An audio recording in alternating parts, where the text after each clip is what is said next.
bonjour, je m'appelle Marie-Ange Thébault, je suis conseillère municipale à Boucau. Alors le bois Guillou, c'est un poumon dans notre commune de Boucau, 17 hectares. Et d'ailleurs, il a fait partie de notre décision pour venir vivre à Boucau, puisque ce bois est préservé. En 1960, il y a un monsieur qui s'appelait Jeannot Laforie, qui s'est occupé de ce bois. Et le département, à l'époque, avait pu avoir cet espace boisé pour 1 franc symbolique. Et donc, il y a plein de projets qui ont été montés au sein de ce bois. Et aujourd'hui, il y a toujours une association qui s'appelle les Amis du Bois Guillou, qui travaille et qui œuvre pour préserver les essences, le faire connaître et que les Boucalaises et les Boucalais puissent investir ce bois. Et ce bois, on a pris la mesure en 2020 avec la Covid de la nécessité de ce bois. Quand on a eu du confinement avec un périmètre à ne pas dépasser, en zone urbaine, on va où? D'où l'intérêt d'avoir des arbres, de la végétation, et ce bois a été important pour les Boucalaises et les Boucalais parce qu'on a pu sortir, aller le visiter, le découvrir. Pour certains, des personnes m'ont dit, ça fait 40 ans que j'habite à Boucau, je n'avais jamais mis les pieds dans le bois. Donc pour moi, l'arbre est essentiel pour la vie et notamment en zone urbaine.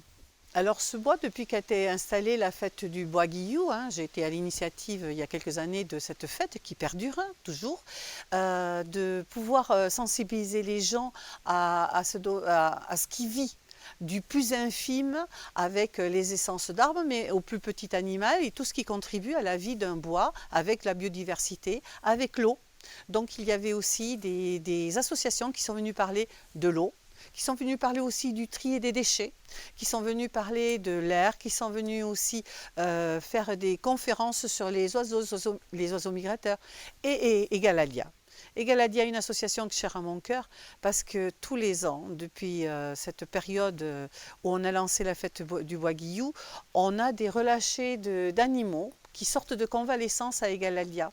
Donc très régulièrement, on a des chouettes. Et des chouettes, alors je le dis avec le sourire parce que c'est un animal que j'affectionne énormément. Et on a pu instaurer la fête de la chouette, la nuit de la chouette, qui a lieu tous les 2 ans au sein du Bois Guillou. Et donc l'association Terre Buissonnière nous rejoint avec Eladia aussi pour faire des relâchés de chouettes, des relâchés de hérissons. Et les enfants, petits, grands, papy, mamie, papa, maman, tout le monde est là pour poser des questions et découvrir les animaux qui peuvent y vivre. Au niveau des essences, on sait qu'on a des essences qui sont arrivées d'Amérique à un moment donné, qui sont de partout et qui sont là. Le but de l'association des Amis du Bois Guillou, c'est d'identifier et de mettre des panneaux au pied de ces arbres pour que tout un chacun qui se promène dans ce bois puisse découvrir ces essences, puisse les respecter. Il y a aussi une bambouserie, il y a un petit pont où malheureusement on a un point humide qui est en train de s'assécher, qui est une source qui est alimentée par le Haut-Boucau et qui part de la Lèbe. Donc, il y a un travail à faire.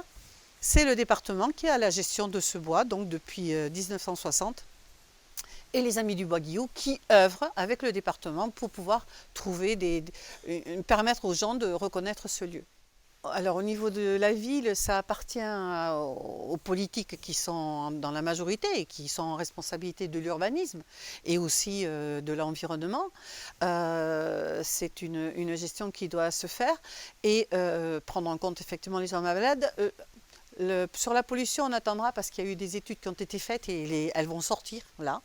Et donc, on va attendre un petit peu ce qui va en ressortir. Mais c'est de préserver les espaces boisés qui existent, mais qui sont des propriétés privées. Parce qu'en zone urbaine, on voit le prix du mètre carré qui explose. Et c'est tellement facile de dire oui à un promoteur et de raser des arbres. Donc, effectivement, il faut les préserver. Je suis heureuse qu'à un moment donné, de mon mandat d'élu, j'ai pu faire préserver un chêne centenaire. Et ce chêne centenaire, je l'ai fait estimer par l'association Arbre. Il est 40e sur 100. Et j'ai dit, il n'est pas le premier, il n'est pas le deuxième, peu importe. Il est là, il est préservé, il existe, il n'a pas été rasé pour mettre une route dessus. Et j'ai été entendue. Donc voilà, c'est de faire comprendre cet aspect. Quand on sait que dans la zone urbaine, le prix du mètre carré, il explose, il y a eu des batailles, il y a eu une manif, on y était, parce que les gens n'arrivent pas à trouver ça logé, mais on construit. À quel prix? Et à quel prix? Sur la nature.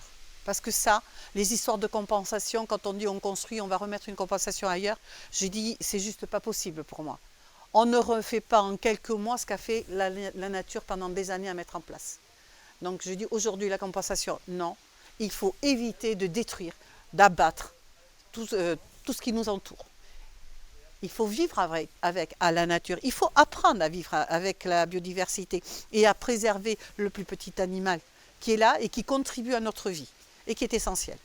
Alors, pour moi, l'arbre est essentiel à la vie. C'est le petit cycle de l'eau. Aujourd'hui, on a les périodes de sécheresse. Aujourd'hui, on est bien arrosé. C'est bien. Mais on voit que la terre, elle a besoin de ces arbres avec les racines pour tenir la terre et pour pouvoir aussi permettre à tout un dessous de l'arbre à pousser et à vivre. Et aujourd'hui, on voit trop disparaître ces arbres. Que ce soit localement, avec la question de l'urbanisation, ou que ce soit au niveau international. Donc une grande sensibilité à l'arbre. Donc dans le lotissement où je suis, un arbre abattu, un arbre replanté, c'était nécessaire. On a eu un grand espace de 4000 m², on a planté des arbres. Et effectivement, parce que dessous il y a des sources, comment on peut les drainer, il y a des catégories d'arbres qui vont être sensibilisées assez tôt pour pouvoir la prendre, la pomper, qui en a besoin, comme le saule pleureur ou l'aulne. Il y a des arbres qui ont besoin de ça. Et donc pour moi, l'arbre est essentiel à la vie. À la vie, et comme je disais tout à l'heure, avec la Covid, à la vie végétale, animale, à la végétale je dis aussi l'eau, à l'air, mais aussi à l'humain. L'humain, ça permet de se ressourcer. Et aujourd'hui, de vivre cette aventure de replanter des arbres, c'est remettre la vie sur des terres. Alors on me dirait, il y en a plein autour, mais il n'y en aura jamais assez. Pour moi, c'est nécessaire, c'est important. Et je suis heureuse d'être là aujourd'hui.